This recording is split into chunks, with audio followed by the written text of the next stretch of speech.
If this video does its job, by the end you will get up, go to the shelf, and proudly declare that you enjoy a movie that's not exactly running on all sprockets. Go!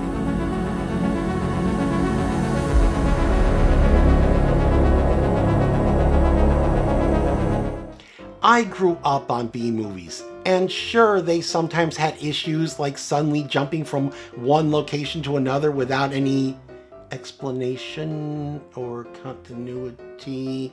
Okay, but my goal here is to get rid of the idea that the B&B movie means that anything low budget or cheesy is automatically bad. Here are 5 things that can earn a B movie an A status, even if it is a little cheesy. Low budget doesn't mean low standards. If you type in the term B-movie into a dictionary website, you will get one cold single line: a cheaply produced motion picture. That's it. But you can have a film that a major studio will spend $175 million on, have a top star and other well-known actors, great crew, expensive set design, and multiple talented writers, but still end up with a high-cost B-movie like Waterworld. I mean, just because a cheese plate is $30 at an upscale restaurant doesn't mean the cows were upscale as well. Originally referred to as a B-grade movie, they were either the first film of a double feature or the filler in between periods of major releases. It was the film the theater had to play in order to get the latest and greatest A movie. You know, kind of like asking someone out on a date, but in order for them to go, they have to bring along their little brother, and you have to buy the popcorn. It was because they were filler the studios gave them very tight budgets. This is where the cheaply made definition comes from. In reality, what separated the A movie from the B movie was the majority of them relied on escapist storytelling. The good B movie was a film that an audience could use to shut out the drama of the real world, at least for a couple hours. They had all the same genres as the A movies, but where those movies might be a bit more thought-provoking or high concept, B movies were the story that would tell your logical side to sit back and enjoy the ride.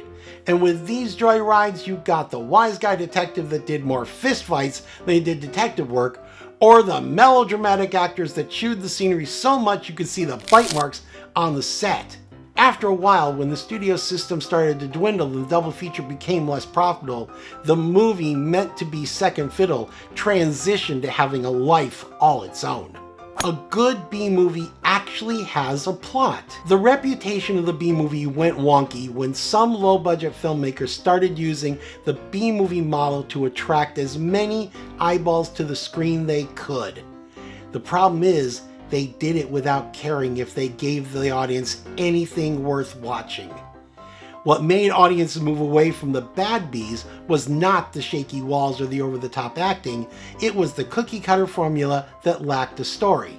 In fact, commenting on the supposedly bad B-movie filmmaker Ed Wood about the different types of filmmakers, actor Martin Landau said, "There's a film called Bela Lugosi Meets a Brooklyn Gorilla that makes the Ed Wood films look like Gone with the Wind." So the good B-movie makers were aware that the movies they were making weren't exactly award winners. I mean, yes, they wanted to make money, but they also were doing it to give the audience an escapist thrill.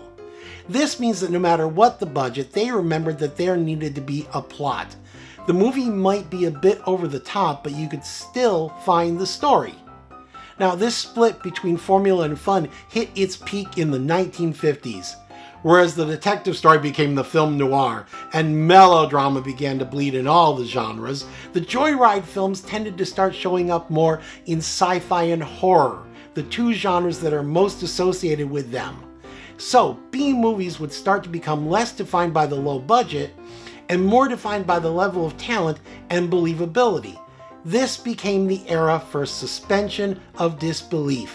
What this means is when you walk into any theater, you know that the thing you will see on the screen is fake.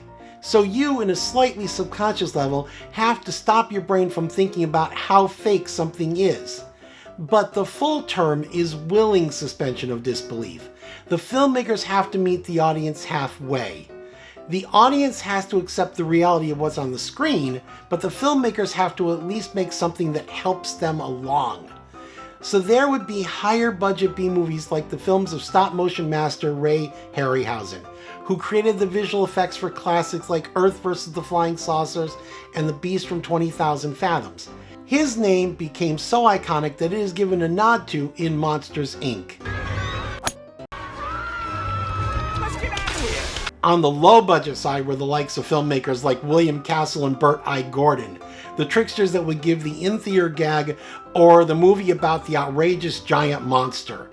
But the stories kept you coming back for more.